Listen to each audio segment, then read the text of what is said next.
ले फिर आ गए सब राज्य खुश है।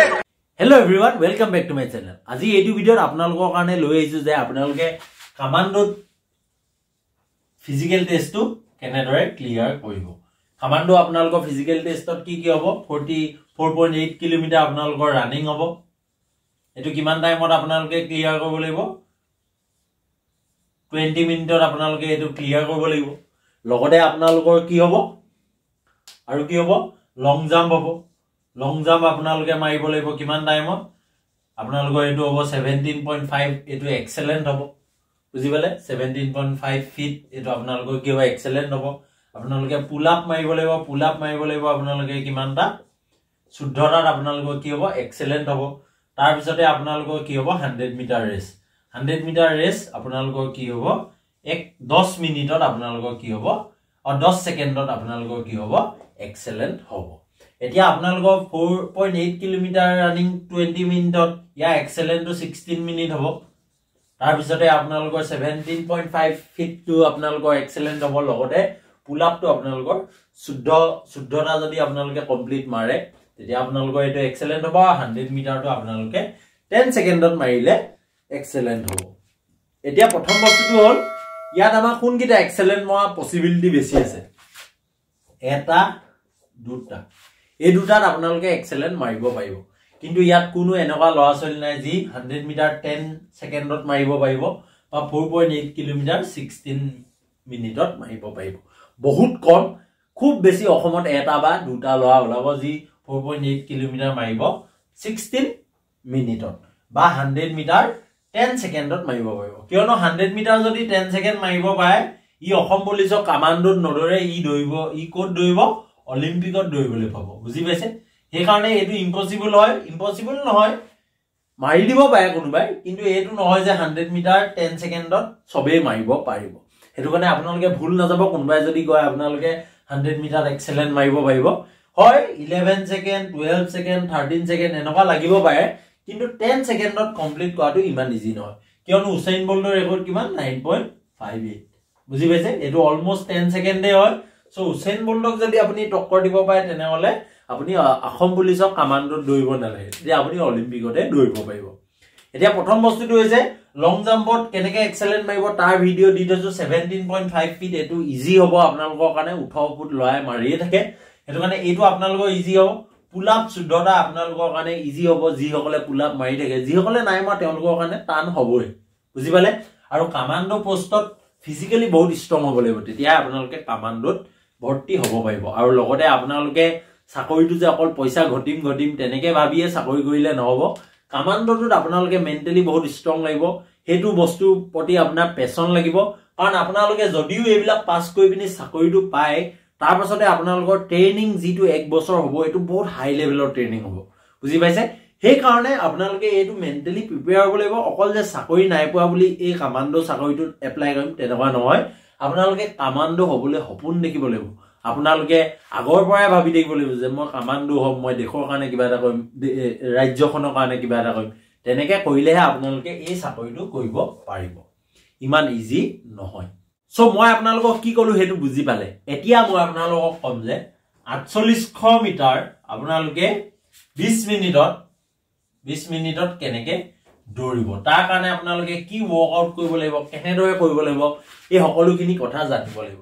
আপোনালোকে 3200 মিটাৰ 16 মিনিটত দৌৰা বা 3200 মিটাৰ 14 মিনিটত দৌৰা আপোনালোকে শুনি আছে। আৰু তাৰ ওপৰত মই কি দি থৈছো ওয়াৰ্কআউট প্লেন দি থৈছো। আপোনালোকে এইখন ফলো কৰিব পাৰে, তেতিয়া আপোনালোকৰ জেনেৰেল যিখিনি আপোনালোকে এই 4800 মিটাৰ দৌৰিবৰ কাৰণে যিখন ওয়াৰ্কআউট প্লেন লাগে সেইখনতে আপোনাৰ অলমোস্ট হ'ব। কিন্তু ইয়াতে কেইটামান বস্তু লাগিব কি 4800 মিটাৰটো আপোনালোকৰ অলমোস্ট 5 কিলোমিটাৰ। এটো দৌৰিবলৈ আপোনালোকৰ কি লাগিব এন্ডুৰেন্স লাগিব। বুজি পাইছে? আৰু আপোনালোকৰ কি লাগিব স্পিড লাগিব। বুজি পাইছে? আৰু এটোকে আমি কি বুলি কওঁ স্পিড এন্ডুৰেন্স বুলিও ক'ব পাৰো। স্পিড এন্ডুৰেন্স আপোনালোকৰ লাগিব। আপোনালোকৰ বডিটো অকল যে দৌৰি থাকিব পাৰিলে নহব, লগতে স্পিডত দৌৰিব পাৰিব লাগিব। তেতিয়া আপোনালোকে এটো 16 মিনিটত বা আপোনালোকে 18 মিনিটত 19 মিনিটত এনেকে কি কৰিব পাৰিব ক্লিয়াৰ কৰিব পাৰিব। কিন্তু এতিয়া এই স্পিড এন্ডুৰেন্সটো বঢ়াবলৈ আপোনালোকে ডেইলি 4800 মিটাৰ দৌৰি থাকিলে জানো হ'ব?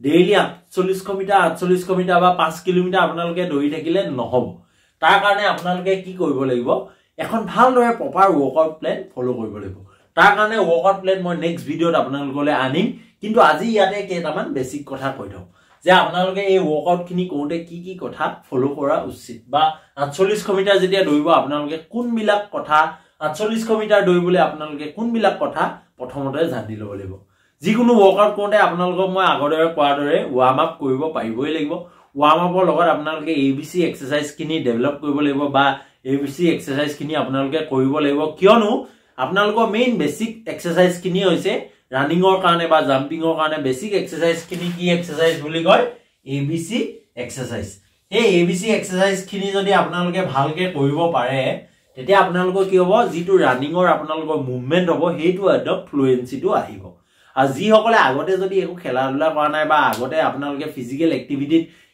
একো ভাগেই লোৱা নাই আপোনালোকৰ কোঅৰ্ডিনেশন লেভেল বহুত লো থাকিব আপোনালোকৰ এজিলিটি বহুত কম থাকিব আপোনালোকৰ ৰানিং ষ্ট্ৰাইকটো একদম কম থাকিব সেই কাৰণে আপোনালোকে এই এবিসি এক্সাৰসাইজ খিনি কৰিব পাৰিব লাগিব আৰু আপোনালোকৰ কাৰণে এটো ইমান ইজি নহব সেই কাৰণে 4800 মিটাৰ দৌৰিবলৈ আপোনালোকৰ প্ৰথম বেসিক খিনি ঠিক কৰি লওক কিয়নো এতিয়া বহুত সময় আছে তাৰ কাৰণে আপোনালোকে এই এবিসি এক্সাৰসাইজ খিনি কৰিব ভালদৰে ওয়াৰ্ম আপ কৰিব তাৰ পিছত লাহে লাহে আপোনালোকে কি কৰিব লাগিব এই 48 মিটাৰ দৌৰিবলৈ ওয়াৰ্কআউট প্ল্যানখন ফলো কৰিব লাগিব প্ৰথমতে আপোনালোকে যদি এই 48 মিটাৰ ডেইলি দৌৰি থাকে তেতিয়া আপোনালোকে এইটো সময়ত আপোনালোকে ঘুমাব নোৱাৰে কিছুমান হ'ব পাৰে যি 20 মিনিটত কমপ্লিট কৰিব পাৰিব বা 19 মিনিটত কমপ্লিট কৰিব পাৰিব কিন্তু আপোনালোকৰ জেনেৰেলি যিটো স্পিড লাগে হেইটো আপোনালোকে এইটো অকল 48 মিটাৰ দৌৰি থাকিলে ঘুমাব নোৱাৰে এতিয়া কথাটো হল এতিয়া 48 মিটাৰ তেনেহলে ঘুমাম কেনেকে মেইন প্ৰশ্নটো হল হেতু যদি ডেইলি 5 কিলোমিটাৰ দৌৰি থাকোঁ তেনেহলে আমি ঘুমাব নোৱাৰো বুলি কৈলো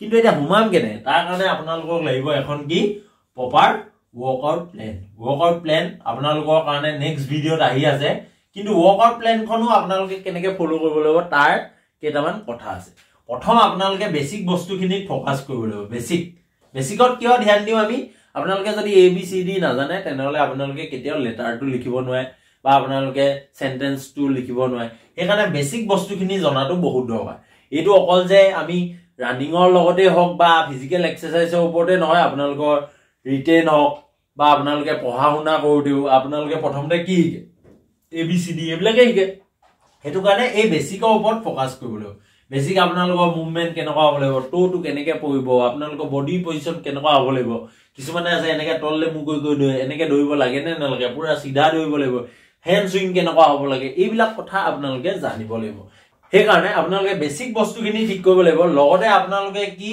আপোনালোকৰ লেগ মাসলস এবস মাসলস ঠিক আছে আৰু আপোনালোকৰ চেষ্ট মাসলস ঠিক আছে তাৰ পিছতে আপোনালোকৰ বাইসেপ ট্ৰাইসেপ শোল্ডাৰ্স এইবিলাকৰ কি হ'ব লাগিব আপোনালোকৰ মাসল বিলাক ভাল হ'ব লাগিব লেগ মাসলছত আপোনালোকৰ হ্যামষ্ট্ৰিং আহিলে থাই মাসলস আহিলে আপোনালোকৰ কাফ মাসলস আহিলে এই গুটেইখিনি আপোনালোকৰ কি হ'ব লাগিব ষ্ট্ৰং হ'ব লাগিব আপোনাৰ এবস মাসলস গিটা ষ্ট্ৰং হ'ব লাগিব চেষ্ট মাসলস গিটা ভাল হ'ব লাগিব শোল্ডাৰ্স বা আপোনালোকৰ বাইসেপ ট্ৰাইসেপ এই মাসলস খিনি আপোনালোকৰ ভাল হ'ব লাগিব একদম থিনমিন লয়া এটা এইটো কিয়নো থিনমিন লয়া এটা কাৰণে দিগদাৰ হয় কিয়নো তেহেতৰ মাসলত ইমানটো এনাৰ্জি নাথাকে হেতু কাৰণে তেহেতি কি কৰিব নোৱাৰে পাৱাৰ জেনাৰেট কৰিব নোৱাৰে সেই কাৰণে আপোনালোকে লেগ ওয়াৰ্কআউট এবস ওয়াৰ্কআউট এইখিনি আপোনালোকে কৰিব লাগিব লেগত কৰিব লাগিব এবসত কৰিব লাগিব চেষ্টত শোল্ডাৰত কৰিব লাগিব তেনেকে আপোনালোকে এদিন এইখিনি কৰিবলৈ ষ্টাৰ্ট কৰি দিও তেতিয়া আপোনালোকৰ লেগটো ষ্ট্ৰং হ'ব এবস ষ্ট্ৰং হ'ব চেষ্ট ষ্ট্ৰং হ'ব